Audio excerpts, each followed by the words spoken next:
Okay, hi everyone, welcome back to a new video. We're just recording audio only today and I hope that's okay. If you're listening on Spotify, hi. If you're listening or watching on YouTube, also hi. Today we're going to be talking about someone that I've been wanting to talk about for a while, but just haven't for some reason, and that is Candace Owens.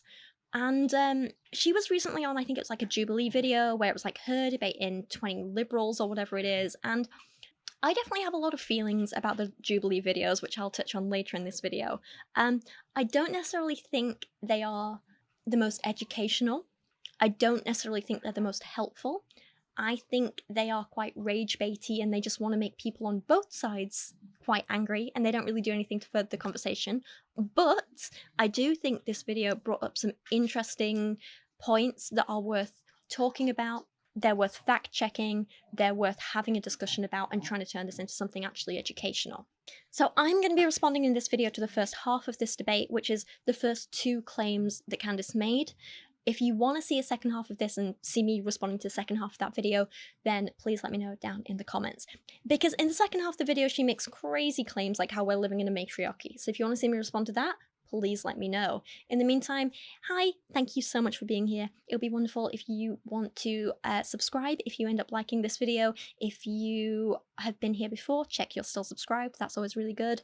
You can go follow me over on Instagram at Rachel Oates with a 0 if you want to see more of my everyday life and some fun stuff that I've been doing recently. But for now, let's just jump into responding to this video. Yeah. My first claim is that the sexual revolution has devalued women and made them infinitely less happy. Okay, so first up, we need to define what this sexual revolution is. And for this, I think we can maybe define it as the time period between mostly the 1960s and 70s, but also a little bit before and afterwards, when birth control became more readily available and people could use it with less shame and stigma. This allowed women and men, but honestly mostly women and people with uteruses, to have more control over who they had sex with, when, where, why, and how. It allowed them more control over if and when they had kids. It allowed them more control over how many or how few sexual partners they had. The sexual revolution allowed more open talk about sex in general, meaning people were being more educated about their bodies, the bodies of others, about consent, about how to practice sex safely and healthily, about pleasure and choice. It was about reducing shame and stigma so more people could make the choices that they wanted to make, and not just what society told them they should be doing. This did lead to some people having more premarital sex, more sexual partners, having sexual partners of different genders, and so on, but none of this was forced on people. It was a choice people could now begin to make more freely. If you still wanted to wait until marriage, you could. If you still only wanted one sexual partner, you could. There was nothing saying, hey, you have to be promiscuous and do this and this and this and this. It was all about choice. It also opened up a lot of choices for people that Candace Owens seems to forget. With society not pushing the get married young, save yourself until marriage and pop out all the babies you can anymore, this did benefit people who wanted multiple partners, for example, but it also benefited people who didn't want any partners at all. Asexual people were starting to become more accepted, although I admit even today we have a long way to go still. And if people didn't want to have any kind of sexual relationship, they didn't have to anymore. Ultimately, the sexual revolution was about education and choice, and I don't see that as a bad thing at all. Actually, there's a great little summary that comes from Kristen Anderson in her book Modern Misogyny, Anti-Feminist Propaganda in a Post-Feminist Era. She writes, feminists in the 1960s and 70s fought for, amongst other things, control over their bodies. The right to control their reproduction, the right to love who they want, the right to extricate themselves from abusive relationships. The women's liberation movement fought for the release of women from conventional morality around sex, which had confined them to either idealized chastity on one hand or contemptible promiscuity on the other. Feminism allowed for the possibility of women engaging in sex for their own pleasure rather than for the two previous allowed reasons for sex, to reproduce or to please a husband. However, she also brings up the fact that there's an argument to be made in some ways that misogynists have taken women's freedom and used it against them to objectify them further, to overly sexualize them without their consent and so on. That is something we will be discussing later in this video, but not right now. For now, we're just talking about the direct consequences of the sexual revolution in the 60s and 70s. A woman's right, or a person with a uterus's right to choose how she expresses her sexuality and what happens in their own body. I think what Candace is trying to argue here is that now women have a choice and aren't as easy to control and shame. Candace Owens and other misogynists are not happy about that, because ultimately their goal is to control women and to shame them into submission. But that doesn't mean that having freedom of choice is inherently dangerous or harmful for women, or that it'll make them miserable. Having a choice does not devalue someone. It's quite the opposite. Having choice over what happens to your body is not going to make people less happy. Again, quite the opposite. Now, I'm speaking generally there, because are there some choices that a woman can make that will be dangerous and therefore result in her being less happy? Yes, of course. Just like there are some choices a man can make that can be dangerous. For example, whether a man or woman chooses to have unprotected sex with a partner that they don't know the health status of, I said status instead of status. Am I turned American? Oh God, sorry. When they choose that, he or she or they are potentially putting their body at risk by opening themselves up to disease, like sexually transmitted infections and so on. If they choose to have unprotected sex when they don't want pregnancy, that could be harmful or bad or irrational, right? I think we can all agree on that. I can see that an unwanted STI or an unwanted pregnancy, that might make someone less happy. I see that. But again, this doesn't devalue a person. A person isn't lesser than someone because they might have an illness or a need for a medical treatment. And the issue here, the unhappiness, stems from a person making an uninformed or irresponsible or irrational choice, something which millions of people do in all kinds of situations every day, because humans are irrational beings, right? The issue there is with the irrationality of humans, not with a woman or person with a uterus having the right to choose what they do with their own body. The issue is with people's individual choices, not with people having freedoms at all. Take a different example.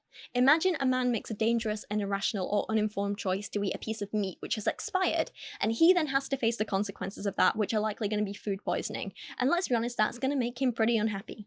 He will face those consequences, but he will also still be able to receive healthcare and be looked after by the people around him, and won't have to deal with people arguing that all men should be on diets dictated by the government because they clearly can't be trusted to make the right choices about their own bodies, can they? All that being said, the sexual revolution didn't dictate that everyone should be making irresponsible choices with their body. It just offered women the chance to make any choice about their own body. So not all women are going to be making irrational or harmful choices. Some are going to be making smart, informed, well thought out choices that are right for them. The women who choose to have safe sex, the women who choose to have consensual encounters, the women who plan for pregnancy or plan to prevent pregnancy, the women who choose to wait until marriage, the women who are asexual and choose not to have sex, the women who are able to be with partners of whatever gender they're attracted to, and so on. These are the rational choices that plenty of women can now make for themselves, amongst others, thanks to the sexual revolution. And I don't see how any of these choices would lead to someone being devalued or unhappy. But, I mean, let's focus on that devalued claim for a second. Again, what does that even mean? I feel like Candace is probably referring to the fact that some of the choices that some women make are the ones which Candace and other misogynists don't want them to do. So, Candace and the other misogynists shame these women for doing them. They shame them for making these choices. They begin to treat them as lesser than them.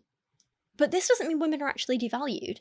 It means that these people are misogynists and need to sort their life out and start treating other humans better. The issue here is with Candace and the misogynists, not the women who are just living their lives. Again, let's go back to a food example. I personally really hate sweet corn, right? Hate it. Even the smell disgusts me. So if I see a person go out of their way to order sweet corn, I might think to myself, oh God, that's something I'd never do. I can't even understand why a person would want to do that. But I'm watching you do it happily and I'm feeling quite confused about it. But just because you're choosing to eat a food that I don't like, does that suddenly mean you lose value as a person? No, of course it doesn't. So why, just because you see someone making a choice about their sex life that you wouldn't do, how does that change their value as a person? It doesn't. It absolutely doesn't. As long as the person is engaging in consensual acts, communicate with her partner, being open and honest, isn't endangering anyone's physical health knowingly, and so on, why should whatever choice they make affect their value as a human?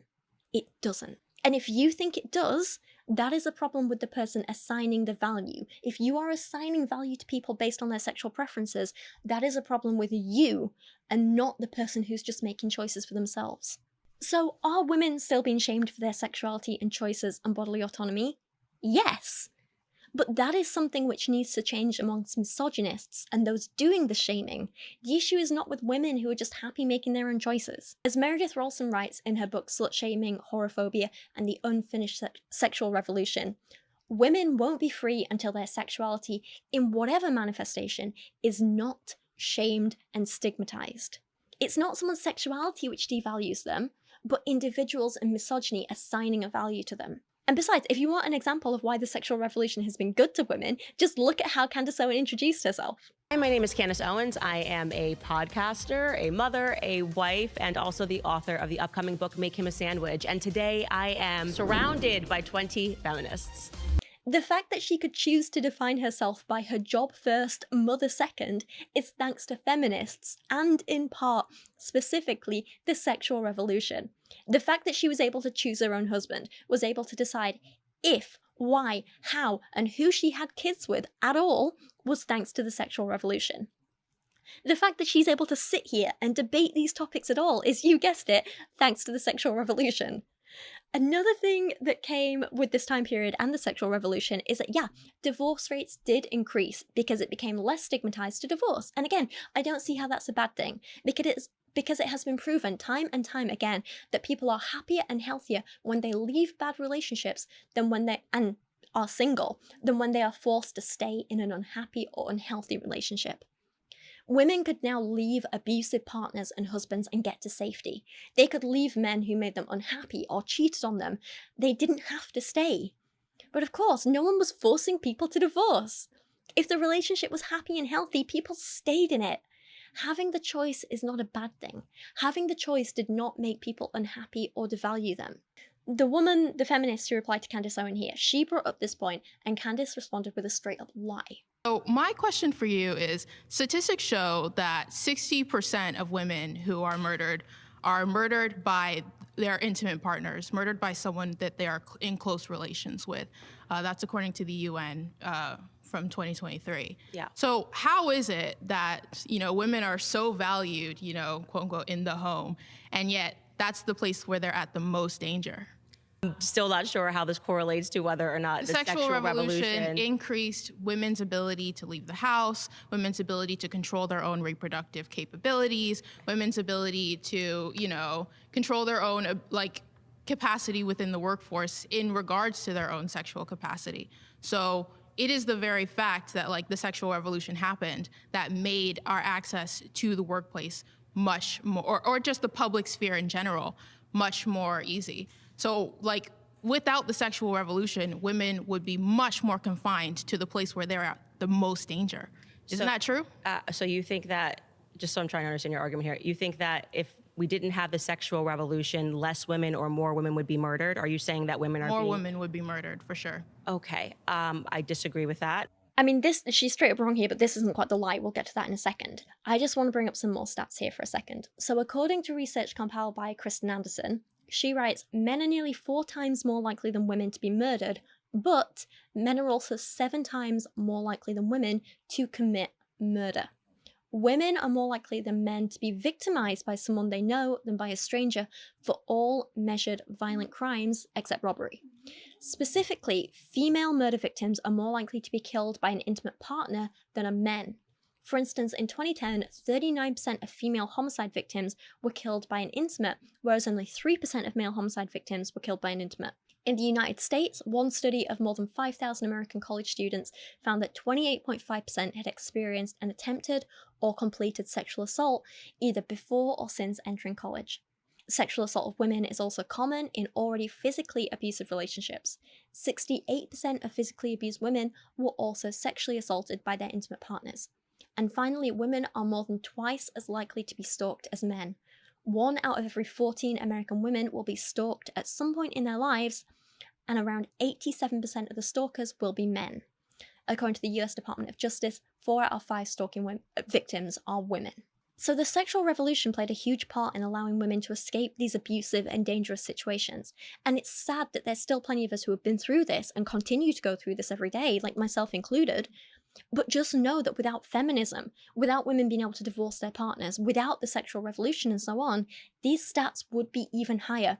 More women would be killed and abused and harassed and assaulted. And we know this because in countries where women are not allowed to initiate divorce, or where a woman's sexuality is still policed to the extreme, or where victims aren't allowed to speak up and get help, and those who do the abusing have no chance of being prosecuted, in those countries, women still die at an alarming rate.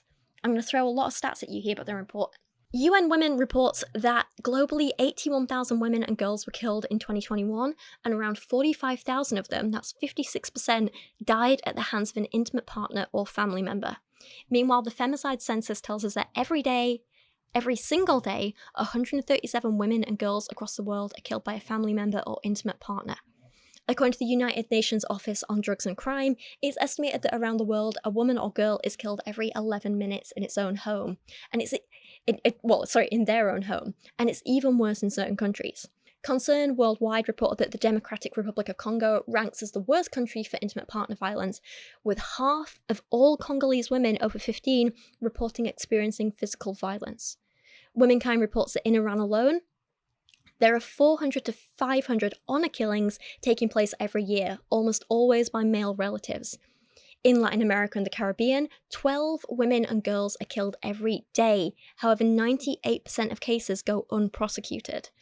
El Salvador has the highest rate of femicide in the world, according to 2017 data from the United Nations, with 13.9 out of every 100,000 women murdered.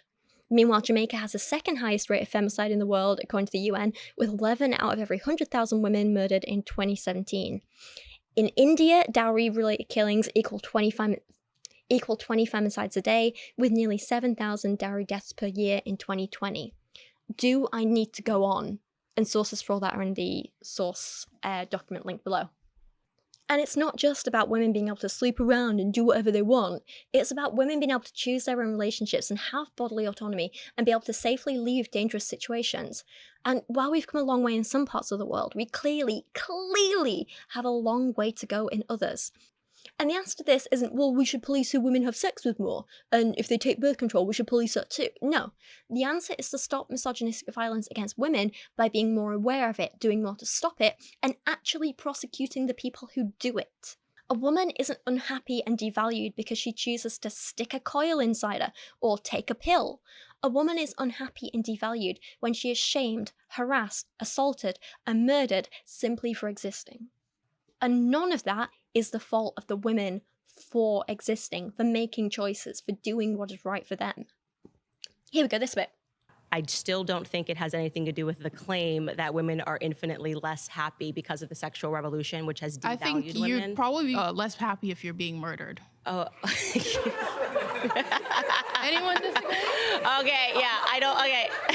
Okay. There is definitely a correlation between personal relationships and domestic violence. And just to be clear, Right. if we're talking about just like a monogamous relationships, the most violent relationships that are on the books are between lesbian partners. Yes, when people are intimate, that's not a true that is actually statistic. true. No, the statistic you're talking about is people who have faced domestic violence. Lesbians, yes, are more likely to have faced domestic violence, but that's because they typically came from relationships with men in which they were mistreated. Lesbian relationships are the most violent relationships that we have on the books. But we can move on. They can fact check that claim.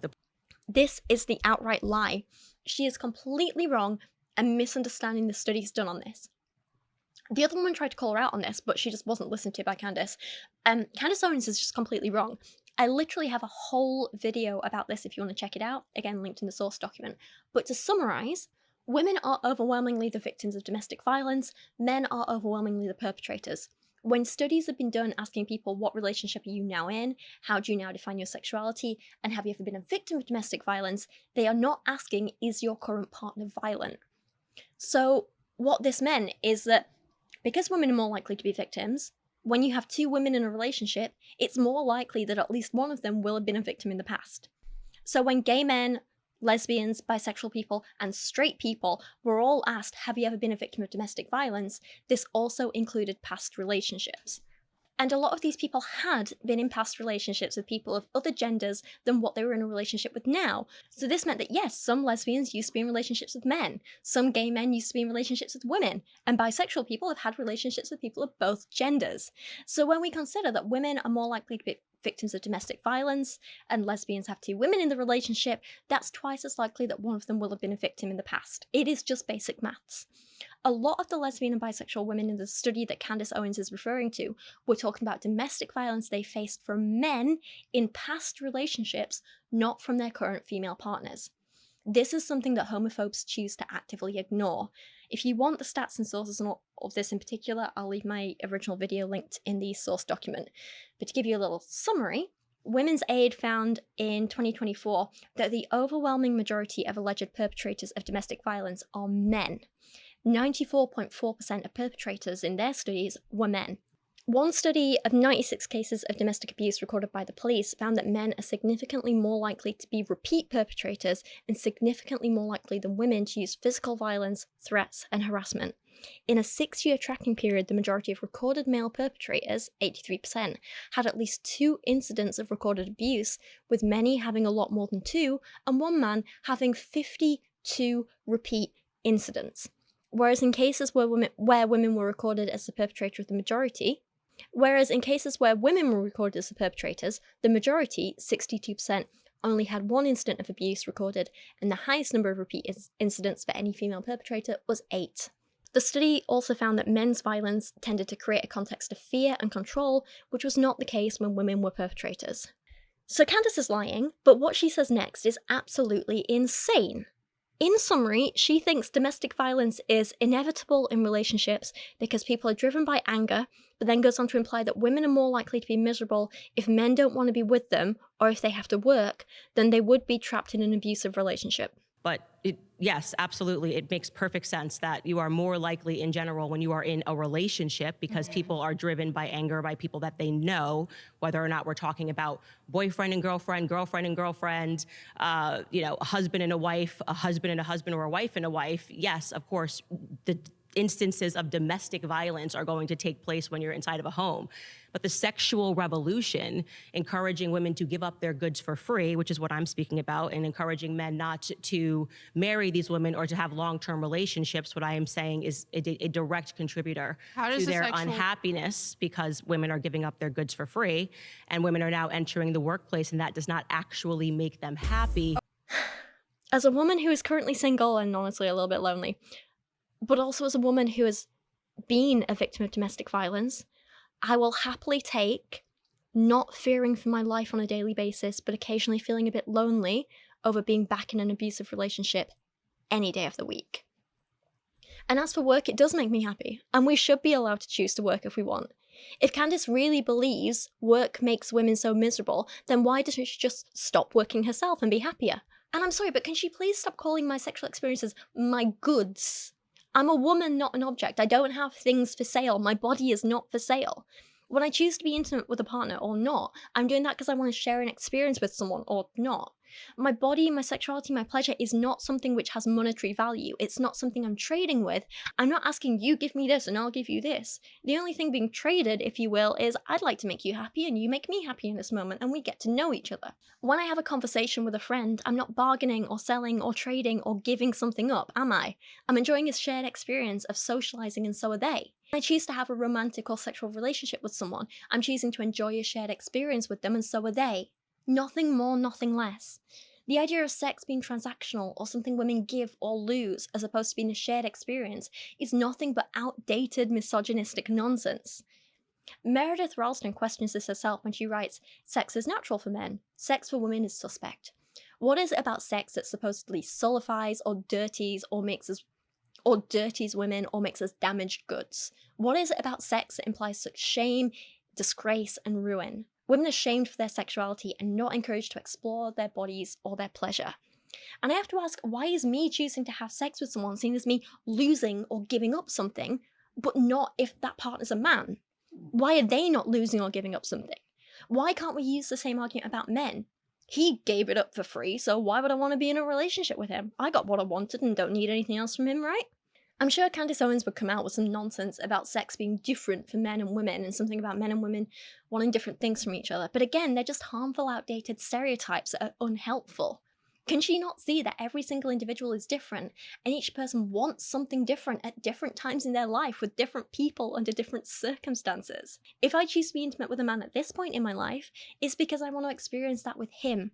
Nothing more. It's not a bargaining chip. It's not me losing something. It's not me saying, hey, I'll let you see this part of my body if you give me X, Y, and Z in return. It's simply saying, hey, I think you're really damn cool, you're attractive, I want to share this amazing experience with you and get to know you more. That's generally something that makes me feel happy and fulfilled.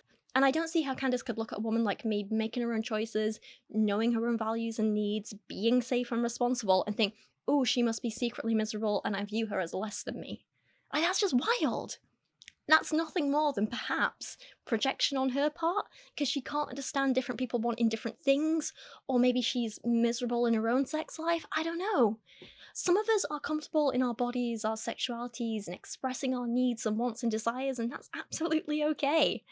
The next person who responded to her had some amazing points, and I just want to show you this clip of what they said. I have no critiques here. I just thought it was a good point and wanted you to hear it. You know, how do we place value on human beings in general?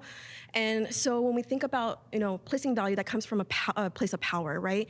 So I think let's select like the Victorian era. You have this dominant group of people coming from white supremacy, deciding who gets to have a proper status in the world.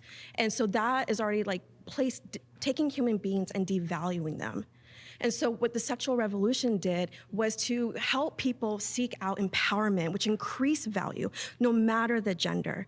So when it comes to sexual revolution, let's look at one contribution is sex education. And I have absolutely seen the positive outcome with the sexual revolution and sex education and seen people empower themselves. And with that comes safety when it comes to decreasing STIs, abuse, sexual assault. Again, people get to empower themselves of all genders. Yeah, no notes. Love this. Good on them. Like I say, I think they brought up some damn good points, and Candace, to be honest, barely had anything to say in response other than making a couple of snarky comments about how they're non-binary. So how can they know about like what makes women happy, blah, blah, blah. Even though like literally understanding and teaching feminist theory is part of their job. So of course they know. And clearly this was transphobia on Candace's part because, I mean, one, it's gross to see. And two, she starts the next section like this. Hello. I'm Zena. Zena, very much like your name. Thank you so much. Nice to meet you. Can we start with the beginning? Do you identify as a female? I identify as a woman, yeah. Okay. And three, she didn't ask any of the men this question. She only targeted the one vocally non-binary person. So a woman's worth is tied to her sexuality. It's not tied to, well, absolutely. If you're going to be having multiple partners, you are going to be devaluing yourself. You're worth less as a human being. Not as a human being, just, you know, in terms of trying to have a partnership and a productive relationship, certainly men are not going to be clamoring to have a relationship with somebody when there's the market is growing them.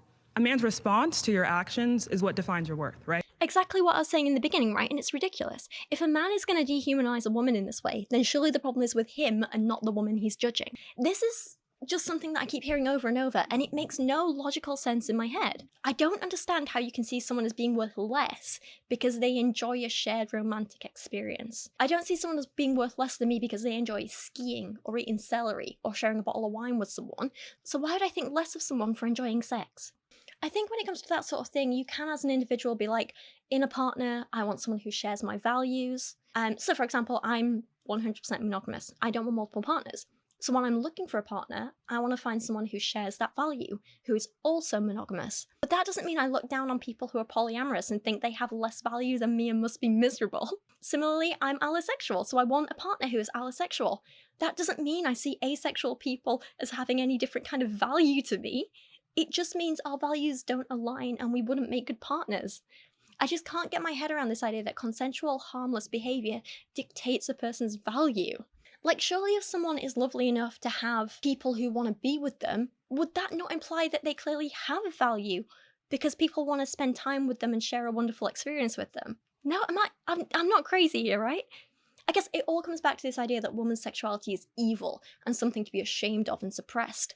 And that is such, again, outdated and harmful. Yeah, well, I would say that I would argue that at the what makes women actually happy is family. So if you're interrupting, so just to connect the dots for you, when women are having sex with multiple partners, it devalues them for men, right? For men. So, yes. So men define a woman's worth. well, I would say both of them kind of define one another's worth, because I think the ultimate goal for people to be happy is actually family. Again, I disagree. This may be true for her, but again, if it is, why is she bothering to work when she should be at home with her husband and kids? But it's not true for someone like me, for example. I would not be happy at all if I was forced into having kids, because, you know, I never want them. And if I was forced into being like a stay-at-home wife, like, I'd be miserable, because that's not something I want for myself. But if women do want that, they can still absolutely 100% do it. No one is stopping them. I'm sorry, but like, no other person should define your value. Only you get to do that for yourself. I know I want a partner who sees my value and appreciates it, not someone who defines it for me. And I think there's a huge difference there. And similarly, I want a partner that I see value in, and I'd never tell someone else their worth. That's just controlling and cruel and bordering on being abusive, to be frank. Okay, so you're saying in all cases, a woman is going to be more fulfilled in regards to family. Like That's exactly what I'm saying. And this is going to work in all cases. So you're saying there's no individual case in which a woman can feel, you know, fulfilled without being tied to other people in the case of family. I think there could be an exceptional case for everything. I think there are exceptional cases. And there you go. She admits there are exceptions to even what she believes. So surely the solution is to offer the choice to women and not just force them into a role which you know will absolutely not be right for some of them. But I think that if we all start trying to be the exception as opposed to recognizing the rule, which is that people in life are more fulfilled when they achieve a family unit and when they have children, women in particular, especially aspiring to children. Again, untrue. Many studies have found that unmarried women without kids are among some of the happiest groups of people. Again, that's something I've spoken about in plenty of videos in the past. This clip has a woman saying to Candace that the sexual revolution led to women being objectified less, which has led to a decrease in sexual violence against women, and Candace responds with this. Okay, so you think that in today's society, because this is pretty wild for me. In the 1950s, you're saying women were more objectified than today in the land of OnlyFans, the Kardashian clan, and women that are essentially putting up their boobs and butts for free on Instagram. You're saying we finally have achieved less objectification, where women can't even get onto an advertising. You can't even advertise a bag without them having to be naked in order for them to get a career as a model. You're saying, oh great, we've achieved actually less objectification. So, you know, this is something I actually think is a reasonable point from Candace. I'll give her that. But where I disagree with her is that she's implying the sexual revolution is what directly led to women being overly sexualized and objectified, and that it's feminists' fault, not misogynists. I have a whole lot to say about this, it's damn complicated. Okay, first, let's look at these claims about sexual violence. I'm not sure if the rates of sexual violence have actually gone down, because it's super hard to track, and obviously there are different rates around the world. I would argue that in many countries, but not all, sexual violence has become less acceptable. Sexual violence against men is taken more seriously than ever, and there are charities now helping all victims of sexual violence. Police take reports more seriously than before, but still not seriously enough. Marital rape is now illegal, but as I said, that didn't happen until 1991 in the UK, so it's all fairly recent. That said, there are still scarily low conviction rates for perpetrators of sex crimes. Rates of criminal reporting are still way too low. As Sonia Orchard writes in her memoir Groomed, when you report a sex crime, it often feels like you're the victim that's on trial rather than the accused. She wrote about her experience and how the prosecution questioned every single thing about her. Like, she was groomed at 15, and they questioned her past, her lifestyle, her relationships, but none of this was done to the man who groomed and raped her when she was just 15. Her private diaries from that time were seized by the lawyers of her abuser, and he had access to them all. He personally read all of her private thoughts from that time. He read all of her recent and past text messages and emails about her feelings on this matter, and she had absolutely no privacy or protection, because despite being the victim when she was a child, she felt like she was the one on trial, whereas she didn't get access to any of that from him. She wrote, "My case hadn't even hit court yet, but nonetheless I felt a strong pressure to remain silent, and a feeling or an understanding that S, her abuser, was being shielded. Much of the process seemed to be geared around protecting his well-being and his rights. He was presumed innocent. Yet, should I not be presumed innocent too? Where was my right to justice? to having my case resolved in a timely manner. I'd experienced an extraordinary invasion of privacy. I had to prepare to bear the brunt of humiliating, bullying behaviour. Why was his right to silence so much more important than my right to be protected from further trauma? Implicit in all of this was that I brought this upon myself, that I chose to do this, and therefore I would have to suffer the process. But I didn't choose to be a victim. And reporting a crime is what a person aware of a crime, victim or not, is meant to do. So, was I being silenced? I was certainly allowed to speak. I hadn't signed any NDAs, but I'd entered a system where speaking out came at such an extraordinary emotional cost that staying silent was a far more attractive option. I handed my diary over to the person who abused me and his legal team. I handed over my statement. I handed over other extremely personal pieces of evidence, which would be shared amongst God knows who, and I had to prepare to have my history pulled up and be cross-examined on all of this. I had to provide the names and phone numbers of family and friends so they could be called upon to be cross-examined about my sexual history. My 15-year-old self and my current motivation would be sliced into slivers and placed under the microscope. Every part of me examined and questioned with the aim of undermining me. Him? He was not required at any stage to speak or provide anything he didn't want to provide. In his police interview, he was asked the names of his band members, all of whom I'm certain will remember me, but he refused to provide their names, as was his right. None of this would be allowed to be held against him in court. She goes on to write, many victims of sexual violence who go through the criminal justice system describe the courtroom process as re-traumatizing. Some victims say it's more traumatizing than the initial abuse. It's not just in the courtroom, though, that the complainant is attacked. The most brutal treatment may come from the public and the media. So really, is it any wonder that people don't speak out and seek legal consequences? In some ways, sexual violence is still far too normal and too easy to get away with. But, that argument aside, let's discuss this idea of women being sexualized today versus the 1950s. I would actually argue, and this is surprising, that Candace is right to some extent. Women in the media are often extremely over-sexualized and sometimes have no choice but to commodify their sexuality and their body in order to succeed in certain careers or even just make basic income for themselves. But what Candace misses completely is that there is a huge difference between a woman embracing her own sexuality, owning her sexuality, feeling empowered by her sexuality, and having other people sexualize them against their will. A woman embracing her sexuality is empowering. A woman being sexualized against her will is not. That's harassment. Take another example. A woman who has many options but chooses to do sex work and finds it enjoyable and empowering can be a great thing.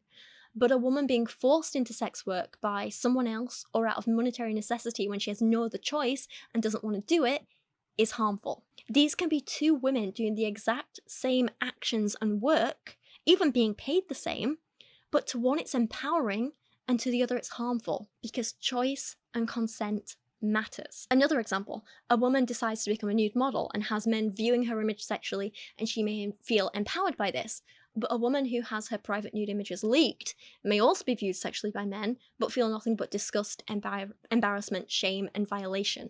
Again, these are technically the same acts, men looking sexually at an image of a woman, but what makes it different is choice and consent. So again, we have to look at who is choosing to sexualize these women. Is it the women themselves? Or is it others forcing it upon them? Whether something is empowering or violating can be complicated, and in some cases, an act can be both at the same time. I don't think it's a matter of either it's all okay or none of it's okay, as Candace tries to make out. And I'll remind you again, a woman choosing to say, I would like to sleep with this person on this occasion, does not mean she's consenting to being sexualized by any person at any time. I would agree with Candace that women are absolutely still objectified and sexualized today, and that often happens without the consent of those women, or in some cases children involved.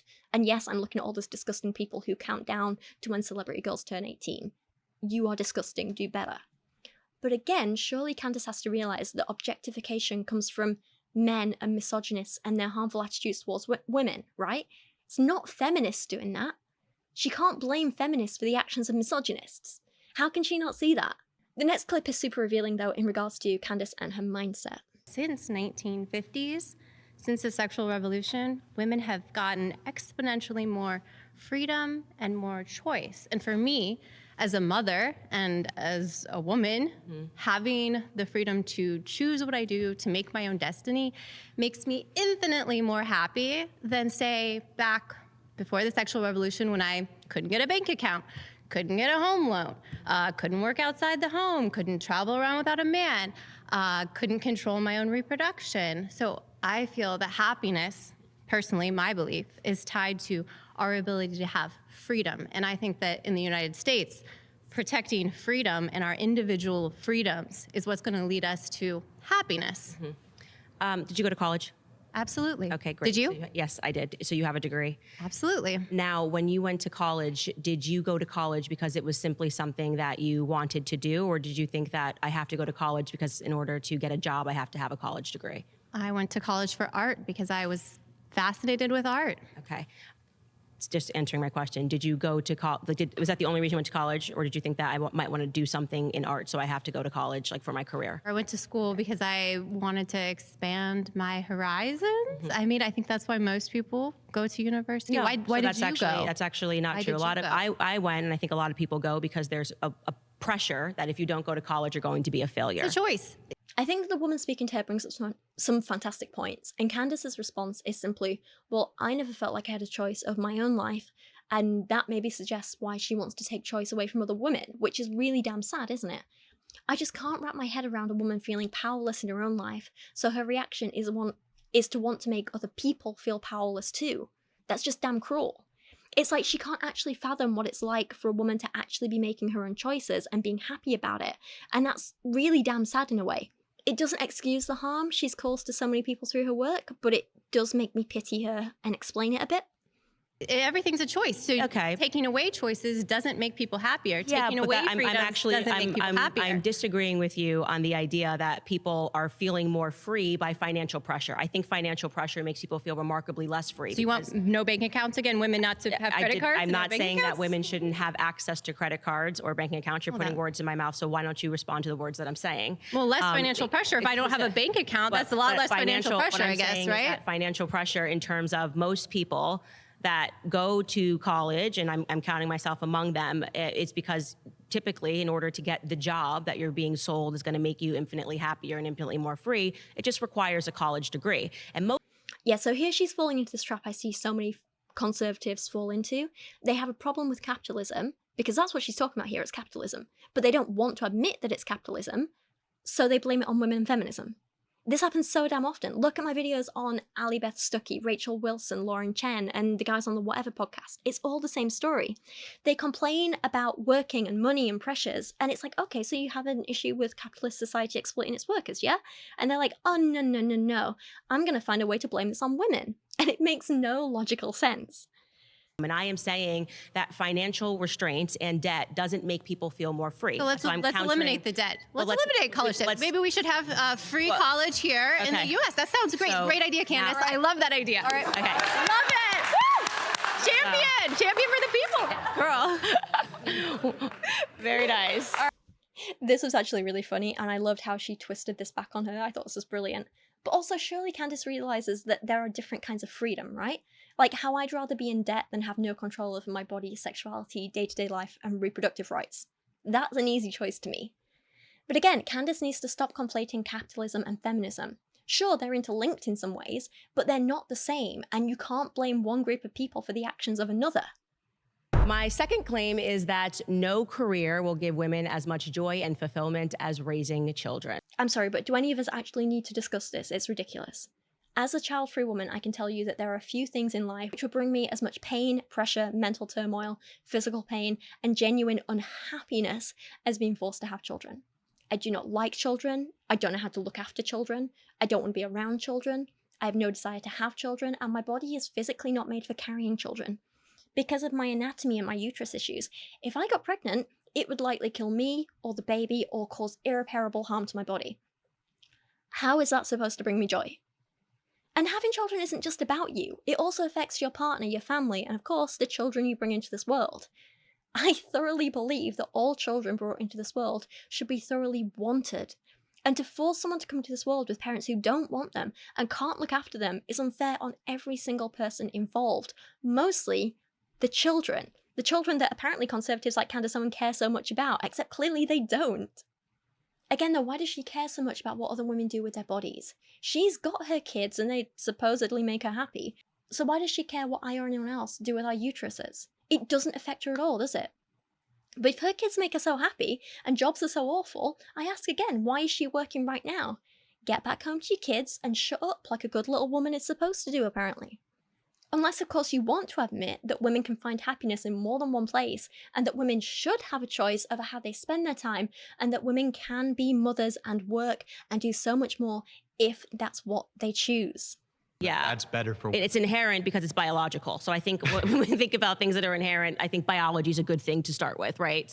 Sure, and again, my biology says that I'm not made for carrying children. So I guess inherently, despite being a woman, I would not be happier having kids than the job by her logic, right? I do not think that saying women can decide whether or not they want to go to work or have children is problematic. What I'm saying to you is that women will get the most fulfillment from having a family. So she's just twisting things here because she's clearly okay with choice. She's making a choice herself, but she's projecting what may perhaps be her own values onto other women, and that's not okay. What about women who suffer from postpartum depression or postpartum psychosis? Are they happier? What about women who suffer complications during pregnancy and end up with severe scarring, having hysterectomies, or other complications? Are they happier? Women who die in childbirth, are they happier? Women who are forced to carry the child of someone who raped or abused them. Children who are forced to birth children as a result of rape. Women who have babies and children who die. What about women who never wanted kids, who are forced to have them and hate every moment of their lives and regret everything about being a parent? Are they happier? She might say there are these exceptions. And yes, some of these cases are rare, but they're not as rare as they should be. And even if they are rare, they're things we absolutely have to think about. Just because a woman is in a minority, it doesn't mean their opinion doesn't matter, their experience doesn't matter. It does, and it is just as valid and just as important. Pregnancy and childbirth put an immense strain on a person's body, and it's not something any person should be forced to go into lightly. But it is utter insanity for me to reflect on that and say that I would have rather published Blackout than to have my 3 children. But why is it rather? You see what I'm saying? It's not rather. I'm just saying Well, that's that your claim. That's your claim is that it's better. It will be more fulfilled. Right. Yes. She says that for her personally, she'd rather have kids than her book. Okay, but I'd rather have written my book than have kids. And I can say that with 100% confidence too, so I don't see why her opinion apparently matters more than mine. And so women who are neglecting that, who are neglecting the pathway to, strive toward family because they think their career is going to hug them at night, or they think that when they're on their deathbed, their career is going to come up next to them and say, you were so great to me. Well, sorry, but my career's not going to risk killing me, is it? I'm pretty sure I'd rather be on my deathbed at 90, surrounded by friends, reminiscing about all the cool things I've done with my life, than on my deathbed at 33, because an unwanted pregnancy is killing me, and I'm regretting that I was forced into this choice, and now a kid has to grow up without a mother even if it survives. And okay, let's take my health issues out of this for a moment. I would much rather regret not having kids, because that only hurts myself, than risk regretting having kids and damaging that child in the process. Plus, how damn offensive is this to infertile people who do want kids? It's like saying to them, oh, sorry, mate, but you'll never actually have a fulfilled life and you'll only be filled with regrets. You've got to deal with it, which is obviously not true at all. Obviously, it can be super hard for people with fertility issues who want kids, but plenty of them go on to have super meaningful and fulfilled and amazing lives, and it's offensive and incorrect to imply that they won't or can't. The thing is, though, and this may be controversial, and this is kind of what I was talking about in the beginning, this is kind of why I'm not really a fan of these videos, because in order to be clickbaity and controversial, people like Candace Owens, or whoever's in the middle, including people I generally agree with, have to make big, vague blanket statements that are inflammatory, and I don't think these kinds of videos are really helpful or educational to anyone. It's more about, ooh, let's shock people and show various groups ganging up on others to show how certain people are dumb. Like this claim, right, that Candace is making. It is vague, it's purposefully controversial. But if I said one of my own beliefs in the same format, it would also be full of flaws and problems. So if I said something like, my claim is I believe everyone is happier when they have the freedom to make their own choices. Sounds reasonable on the surface, I think a lot of you would agree with me. But even that is filled with so many damn flaws, because it doesn't take into account when people make bad choices, irresponsible choices, dangerous choices. A person who chooses to keep taking heroin would arguably less happy and have a low quality of life than a person who is forced into rehab by her family and gets sober and goes on to live a happy life, right? But then we could also argue that a woman who chooses to go into rehab for herself is happier than a woman who is forced to go to rehab. So it's all complicated. And of course, there's exceptions, there's nuance. It's complex, is what I'm trying to say. And even if we account for all this, there might be some people who bring in philosophical arguments about, like, well, do we even have free will in the first place? Or is it all an illusion? Is everything predetermined? Like, you know, so obviously my general point would be that the general population is happier when we allow mostly freedom of choice for people over their own bodies and lives and well-being. But of course, laws should still be in place to protect people as a whole. And then, even then, when we start talking about that, it gets complicated again, because who decides what should or shouldn't be a personal freedom? Who decides what the laws are? How do we decide how to enforce these? It's so damn complicated. And that's one of the reasons I'm not a fan of this kind of debate format. I know some people love it and can be extremely good at it, and no shame to them. But for me, it's just not really enough time to dive into the nuance of an issue and explore it in an interesting or useful way. But that rant aside, let's get back to the video. And have children. I mean, you are actively doing that right now. And I want to be very clear, because I am actively doing it right now. I would be someone that you would call an exception, because I get to work from home. I get to wake up in the morning. I don't have a boss, right? I don't have to go into the office from 9 to 5. I get to then therefore spend the entire morning with my children. Okay, but surely you can see that this is not an argument for banning women from the workforce, but instead an argument for allowing parents to have more flexible working hours and conditions, more support and social care. It's not an argument against feminism, again, it's an argument against capitalism and an argument for social care. And also, sorry, but exceptions do matter too. If we revoke the rights for women that Candace Owens and others want us to revoke, does she not realise that while she might see herself as the exception now, she wouldn't be then? She'd still be banned from working, from earning money, from having her own bank account, from being safe from sexual violence, from having control over her own body and health. She sees that, right? It's giving, not like the other girls, but way more short-sighted. Taught that being a woman is not enough and that you have to also aspire to be a man. And that's the irony. It's like a psychological conditioning. What feminists went out and did and said is that in order for women to have value, women need to be like men. And I'm saying Candace, that actually women and men are biologically different. There are differences in our behavior. There are differences in our desires. And I think evidence of the feminist movement, by the way, shows us that, because even when women enter into the college education space, the pathways of career that we choose are different from men because we're biologically different, right? Okay, so Yeah, I couldn't disagree more. Now, I'm not going to pretend there aren't any biological differences, because of course there are, but I said before and I'll say again, humans of different sexes are more similar than they are different. Outliers exist, of course, but they're the exceptions, not the rule. And I think we need to look at more factors than just biology when looking at things like career paths, right? I think that's obvious. Look at socialization, family pressures, who the education system appeals to. I've spoken before in, I think it was my Rachel Wilson book review video, about how STEM academic resources are still catering more for young boys than girls, which suggests why maybe more boys choose those fields, even if a lot of the time the girls are outperforming them academically. Kristen Anderson writes about this in her book Modern Misogyny, saying much has been made in the last 2 decades about getting girls more interested in math and science. Unfortunately, school materials do little to encourage girls' interest in these fields. Like most materials, life science textbooks show pictures of males more often than females. Males are positioned in active roles more frequently than females, and the accomplishments of women are less likely to be featured. High school chemistry textbooks also show more pictures of males than females. But what about the other claims from Candace? Are women trying to be men? No. They're just being adults. They're just people who do regular things that adult people do. I don't work hard and pay my bills because I want to be a man. I do it because I don't want to be homeless and living on the street. I chose this career in particular not because I thought, ooh, some men are YouTubers, I could be a man YouTuber too. I chose it because I enjoy it.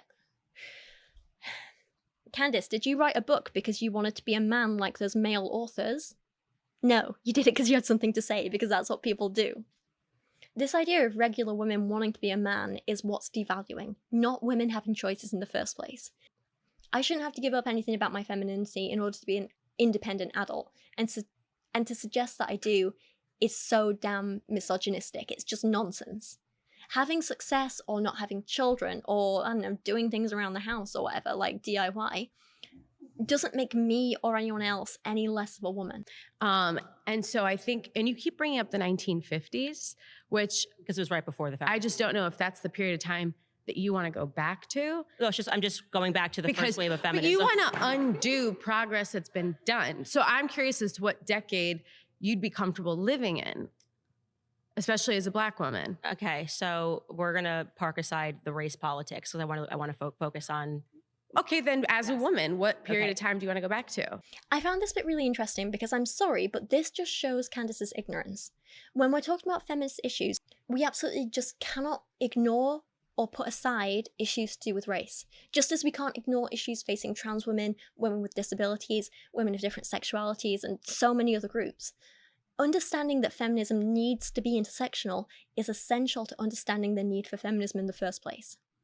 Rafia Zakari defines white feminism as a white feminist is someone who refuses to consider the role that whiteness and racial privilege attached to it have played and continue to play in universalizing white feminist concerns, agendas, and beliefs as being those of all of feminism and all of feminists. You do not have to be white to be a white feminist. It's also perfectly possible to be white and a feminist and not be a white feminist. The term describes a set of assumptions and behaviours which have been baked into mainstream Western feminism rather than describing the racial identity of its subjects. And it seems to be, in my view, that Candace Owens, in this sense, could almost be described as a white anti-feminist in her unwillingness to understand the interconnectedness between race and gender. As Rafia goes on to write, the assumption that women of colour and white women all stand at the same disadvantages against men is flawed. As Rafia goes on to write, the assumption that women of colour and white women all stand at the same disadvantages against men is flawed. All white women enjoy white racial privilege. Women of colour are affected not simply by gender inequality, but also by racial inequality. And this is something that we absolutely 100% cannot ignore in this discussion. We can't just put it to the side because it's always there. Rafia's book Against White Feminism is an interesting read, and if you want to find out more about it, again, I've links to it in the video description, or sources to buy it. I have stated before, I have a few issues with this book. She has a few issues around shaming sexually active women, misunderstanding asexuality, and there are a few factual inaccuracies about historic events, especially in the UK, which lead to me disagreeing with a few of her conclusions because the facts backing them up are wrong. However, overall, it's a good book. I agree with her premise. I think she brings up some damn good points. And as a white woman, it's uncomfortable to read, as it should be, because it's making me question my own experiences, my own thoughts, my own ideologies, how I speak about these topics, and I think that's really damn important. One of my favourite books on intersectional feminism, though, which I don't have those issues with, is Mickey Kendall's Hood Feminism, Notes from the Women That a Movement Forgot. In that book, she points out that since its inception, mainstream feminism has been insisting that some women have to wait longer for equality, that once one group, usually white women, achieves equality, then that opens the way for all other women. But when it comes right down to it, mainstream white feminism often fails to show up for women of colour. When the obstacles you face vary by race and class, then so too do your priorities. After all, for women who are struggling to keep themselves housed, fed, and clothed, it's not a question of working hard enough. They're leaning in, but not in search of equal pay or having it all. Their quest for equal pay starts with equal access to education and opportunity. They need feminism to recognise that everything that affects women is a feminist issue, whether it be food insecurity, access to transit, schools, or a living wage. And I can't help but feel like Candace Owens just needs to listen to people like this more. She can't just put race politics aside because everything is connected and it is important here. Next up, I just want to play this clip because it's perfect. Again, no notes. I get angry, I guess, when you mention that someone should have a children, or you're trying to impose a lifestyle onto people that you want to live, which I think is kind of funny because as someone who's anti-feminism, you practice it more than most women do. I mean, every time you get on your podcast, every time you collect a check, you're practicing feminism. Okay, that's what you think. No, that's what it is. Because actually, without feminism, yeah. you wouldn't be able to exist. Yeah, people keep saying, I hate when people say that. But it's just the it truth. just shows that you haven't done the research to even understand where the feminism Or you don't know came from. history. Clearly, the only person here who hasn't done the research is Candace Owens herself. For example, Candace talks a lot about wanting to go back to like the 1950s, but does she not realise that as a black woman, she would have literally not been allowed to vote then? Liette Gidlow writes of this bit of history. Despite the ratification of the 19th Amendment, many women in the United States still could not vote. White primaries, erstwhile literacy tests, and threats of violence blocked hundreds of thousands of Southern black women from casting ballots. In 13 states, poll taxes impeded voting for access for poor women of all backgrounds, but any woman there who lacked an independent income found herself vulnerable to disenfranchisement if her husband or father refused to pay the tax. Most Native American women remained ineligible to vote until the 1924 Indian Citizenship Act. Both voting rights and women's rights were more fully realized in and around 1965, when the Voting Rights Act established effective federal oversight of elections and forged the strongest protections yet for American voters of all backgrounds.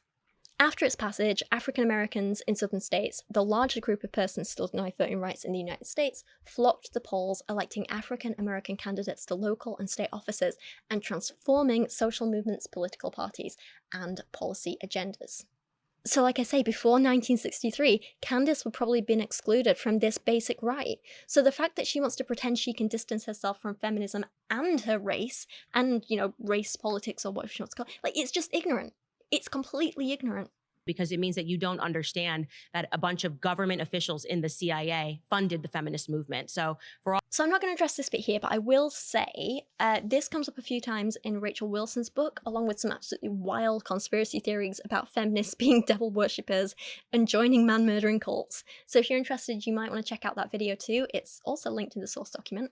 But with this, I'm just going to leave this video here for today. There's still about an hour of this Candace Owens debate left, but I just wanted to see if any of you guys would be interested in watching this before I go ahead and make that. I'm trying to stop making my videos quite so long and exhausting myself. So if I do make this, I'm going to do it in parts. The next parts are wild though. Like I say, she talks about we live in a matriarchy. It's just absolutely ridiculous. So if you want to see that, please let me know down in the comments. In the meantime, if you like this video, please don't forget to give it a like. If you would like to help support my work, you can do by either buying merch. I've got some really cool new designs available. I've got my new book, which is actually probably out now as you're watching this, which is very exciting. I haven't done the announcement video yet, but I think it's going to be out at this time, which is fun. It is called Outside. It is available as a hardback physical book or an ebook. And if you buy the hardback, because it's a little pricey to print, then you also will get a download link to a free audiobook version, or you can just buy the audiobook version on my website too. Yeah, okay, right, you can also support my channel through Patreon, which is really fun, and at the higher tiers there, you get exclusive stickers and art prints and photography prints and cool stuff sent out to you, so I really, really love that about Patreon. And yeah, that's, I think, me done for today, so thank you so much for your time. I appreciate you so much, and I'll see you guys again soon. Bye.